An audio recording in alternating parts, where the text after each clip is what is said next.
Students, this is advocate Neeraj Gupta. इस video में हम पढ़ेंगे सेक्शन 81। इसमें है deceitfully inducing belief of lawful marriage. क्या मतलब हुआ? मतलब ये हुआ कि किसी भी महिला को कोई आदमी ये विश्वास दिलाता है कि हमारी शादी हो गई और मैं तुम्हारा हस्बैंड हूं, जबकि कोई शादी वादी नहीं हुई, वो सिर्फ धोखा कर रहा है उसके साथ।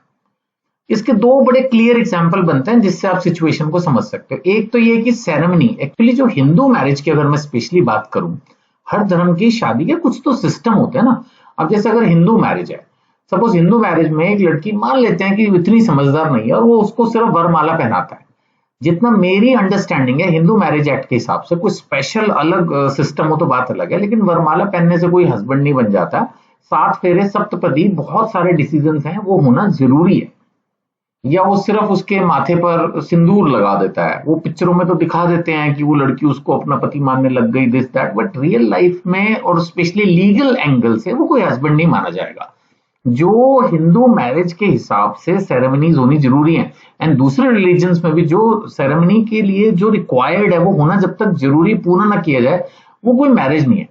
अच्छा, अगर मान लेते हैं, 1 मिनट के लिए मान लेते हैं कि लड़के को भी ये लगा कि वो उसका हस्बैंड अब बन गया है, फिर तो ये फ्रॉड नहीं है। बट बहुत बार जेंट्स जानबूझ के ऐसा करते हैं कि लड़की को जस्ट एक विश्वास दिला दिया कि भाई चल तेरे साथ शादी हो गई, या मान लेते हैं विदाउट विटनेस मंदिर में भगवान के सामने शादी कर ली।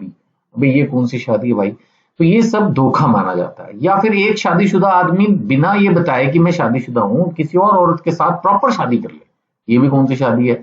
सेकेंड मैरिज वैलिड ही नहीं है, वॉइड एब इनिशियो, शुरू से ही इनवैलिड है। अब ऐसे में अगर वो आदमी उस औरत के साथ रह रहा है तो एक तरह से वो रेप ही कर रहा है उसका, और फिर उसमें 10 साल की जेल होगी उसको। तो essential ingredients of section 81, deception by men. The accused must intentionally deceive woman. उसको पता है कि वो औरत को धोखा दे रहा है, ऐसा वो जानबूझ के कर रहा है। False belief of lawful marriage. उस महिला को वो एक झूठा विश्वास दिला रहा है कि हमारी शादी हो गई, वास्तव में कोई शादी वादी नहीं हुई, उसको ये बात क्लियर है और वो उस लेडी के साथ रह भी रहा है।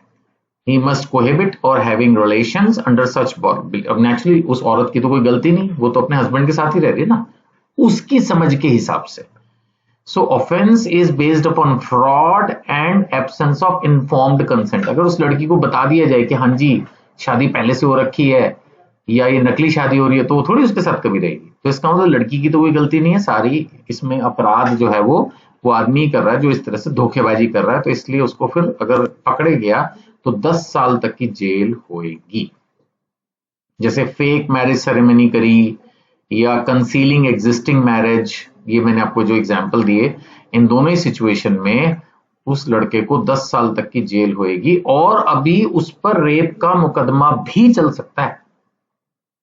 अगर उसने ऐसा 1-2 जगह और भी खेल किया होगा तो फिर उसको एक सीरियस ऑफेंस मान के, रिपीटेड ऑफेंडर मान के, लाइफ इंप्रिजनमेंट भी अलग अलग सेक्शंस को क्लब कर दिया जाता है।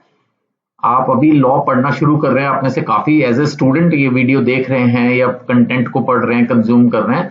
इसमें ना रियल लाइफ में यही होता है, जब कोई आदमी जो है ना बार बार एक अपराध को करता है तो फिर बहुत सारे सेक्शंस क्लब कर दिए जाते हैं। ऐसे नहीं कि बस हर चीज एक ही सेक्शन में आता है, या जो FIR कटती है तो उस वक्त वो दिमाग खुजलाया जाता है कि कौन से सेक्शन में FIR कटनी है। वो तो जरूरी है, लेकिन एक ही सेक्शन लगना है एक केस में, ऐसा कुछ जरूरी नहीं होता रियल लाइफ में।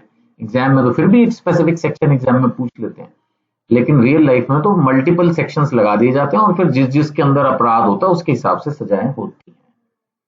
I hope this question is clear. फिर भी कोई डाउट हो तो नंबर दिए, इन पर आप व्हाट्सएप करके पूछ सकते हैं। Thank you.